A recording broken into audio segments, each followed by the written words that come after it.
approach will lead you to something greater than the traditional approach of, low trust, high demand negotiation. And you can spend years or maybe half a year on trade term, contract, and all this and that. And at the end of the day, we don't move anything that add value to the consumer.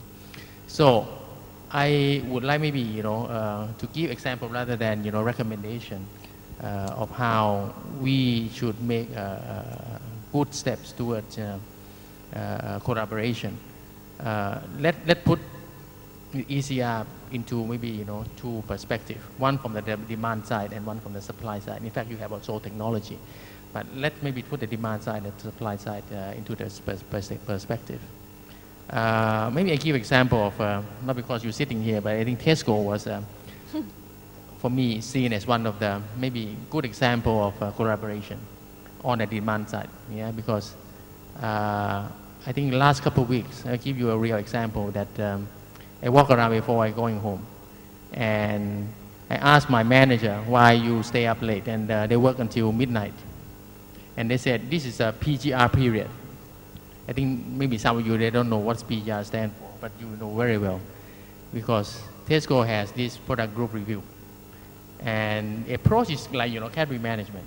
And this is, for me, is a good example of how a retailer working closely with their supplier, using the insight of shopper, dunnhumby, and our consumer information. We work our guts out, right? Day and night analyzing your data, our data integrated, give you a recommendation on how we can do things better to grow the category and be better. And this is a great example of, looking at the consumer shopper insight and do something better together and give recommendation. And I think it's great because we pay all this salary for these people, but they work so hard for you. And why is that? And it's a lot more money than, I have to bring the best people because analysis, analytical, strategy, and these it cannot be done by, maybe an average manager. It has to be top class. So I think it's a great example of the belief that if we work together collaboratively, we will get to something that we never realized before, that, it's something we can realize. Then, from the supply side point of view, what opportunity can see? There's a lot of room for improvement, and I've been to many store visits myself, and it's a pain every time I see poor on-shelf availability. I think your shopper will also, be upset to see a lot of product out of stock. We also lose opportunity, you also lose opportunity. Okay. And something to do with it, and I'm glad when I talked to Joe just now that the OSA project was now picked to be one of the, the joint ECR project between, retailer and supplier. I think we have to do the job to supply the stuff. You also will handle a lot of process before it gets to the shelf. And that is something I think I'm glad and I'm willing to, participate. Because I think what is the root cause of this weakness sometimes, because we lack the visibility of opportunity loss. We don't even know or have a clue, right? On-shelf availability or out-of-stock level. And that is something I think as a supplier, we spend a lot of money paying for labor in the store, filling the shelf, and sometimes, maybe, trying to monitor the on-shelf ability, data. And that is something, it would be great if you can help us. So holistic approach from supply side and the demand side. That is that is a good example. That's a good example. Thank you very much, Andrew. Yeah, I guess I would build on what Khun Chanin just said. As a relative newcomer, having been here in Thailand for a year, two things stick out to you about what's different about the retail environment here. One is on-shelf availability is not where we'd like it to be, and I think there's big opportunities for us to collaborate together to close that gap. And also, there is more assortment captured on the shelves here in Thailand than almost any other market I've worked in, and I've worked in a lot. And clearly, to me, those ideas are related, because obviously we could get better on-shelf availability if we had the best-selling products with the right facings on it.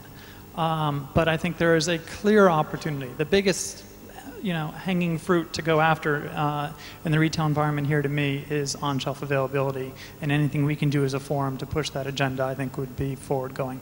for us as an industry. It's all through the and it requires both of us to collaborate together. Absolutely, collaboration is the key here. Peter, you can have the last word.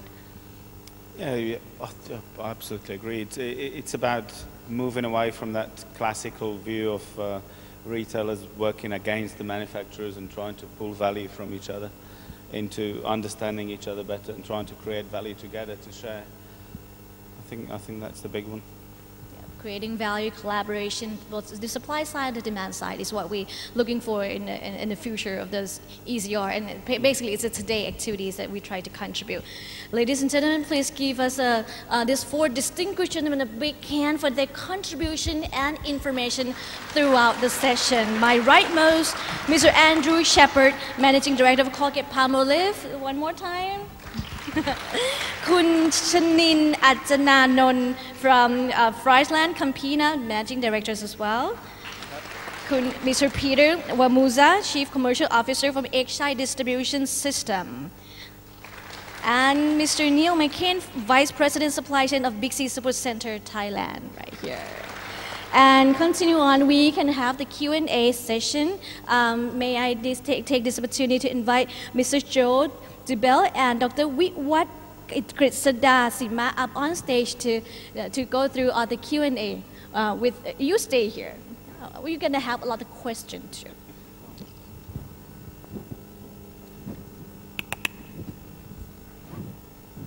Can we have the lights up, please?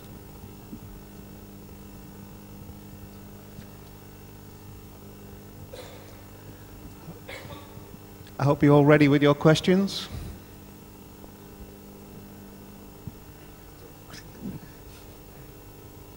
Question? There you are. This is a great opportunity to ask a question. I can't see.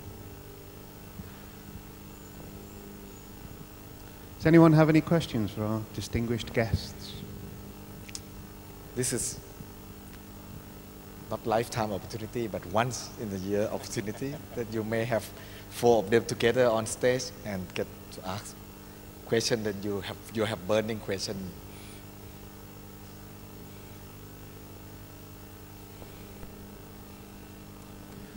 One question, I don't know whether that was discussed previously, but an interesting topic is some learnings from the floods last year and preparations that we're doing. And let me share a few experiences and views on that. We find it really difficult to understand. Of course, it's a complex thing to understand whether the flood's coming or not. So we're putting in some preparation this year just in case it does come, and from an intention of doing it to actually being able to do something, we come across quite demanding financial problems associated with that. We'd have to, in order to properly prepare for that, we'd have to buy extra warehousing space, committed to big volumes of products, because we're talking hundreds or even thousands of truckloads of stuff. So probably what we're doing is that we pick in the 50 key products, and we're going to find a way to stock them and get ready for the floods in case they come centrally, to then be able to distribute them into the stores in case it doesn't come. We had some experience from